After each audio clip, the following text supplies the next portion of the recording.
کتنے سارے لمحوں پر یوں ہی کالی گھٹائیں چھا جاتی ہیں۔ وہ باہر آ گئی۔ نادانستہ اس نے ساتھ والے پورشن کی طرف دیکھا جہاں عمر کے باقی ایام گزارنے تھے، پھر سر جھٹک کر اپنے کمرے میں آ گئی۔ ساری عمر راہم کے ساتھ رابطہ صرف دعا سلام تک ہی تھا۔ منگنی کے بعد پہلی دفعہ اس سے بات ہو رہی تھی۔ اس نے اس کے میسج پر "کیا تم مجھ سے بات کرو گی" کا یس میں جواب بھیج دیا۔ اب دل زور زور سے دھڑک رہا تھا۔ "کیسی ہیں آپ؟" "میں ٹھیک ہوں، آپ کیسے ہیں؟" "میں بھی۔ میں چاہتا ہوں کہ ہم کبھی کبھی بات کر لیا کریں، مگر میں چاہتی ہوں کہ ہم شادی کے بعد ہی بات کریں۔" "کیوں؟ ساری باتیں ابھی ختم ہو جائیں گی؟" "نہیں، پھر کچھ اور سٹارٹ ہو جائیں گی۔" اس کا جواب پڑھ کر وہ خاموش ہو گئی۔ "میں کبھی کبھی سوچتا ہوں کہ تم ویسی ہو نہیں جیسا ایکسپوز کرتی ہو۔"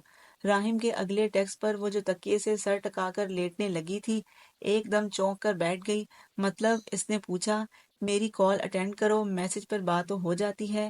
"ہاں، مگر کال پر کم وقت پر زیادہ ہو سکتی ہے۔" اس نے جواب نہ دیا۔ "پلیز اوور ریئیکٹ نہ کیا کرو، مجھے ایسی لڑکیاں فضول لگتی ہیں۔"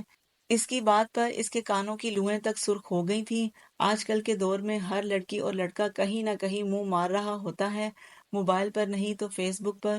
"راہم، آپ پڑھے لکھے ہیں، پلیز ورڈنگ تو اچھی استعمال کریں۔" وہ اس کے میسج پر ٹھنڈی برف ہی ہو گئی۔ "اور ویسے بھی ہر لڑکی یا لڑکا ایسا نہیں ہوتا۔" وہ بھی ذرا غصے سے بولی۔ "تم کہنا چاہتی ہو کہ تم سب سے منفرد ہو؟ میں نے کب ایسا کہا؟ پھر کیسا کہا؟" وہ دوبارہ پرانے لہجے میں آتے ہوئے بولا۔ "آج بس یہیں تک۔ یہ کہانی سننے میں میرے ساتھ رہیے گا، اور اگر آپ لوگوں نے ابھی تک میری ویڈیو کو لائک نہیں کیا تو پلیز لائک کر دیں، اور اگر چینل پر نئے ہیں تو پلیز چینل کو سبسکرائب کر دیں، اور بیل آئیکن ضرور پریس کریں تاکہ آنے والی ہر ویڈیو کا نوٹیفیکیشن آپ کو مل سکے۔ میری دعا ہے کہ اللہ آپ کو آسانیاں عطا فرمائے اور آسانیاں تقسیم کرنے کا شرف عطا فرمائے۔ جزاک اللہ۔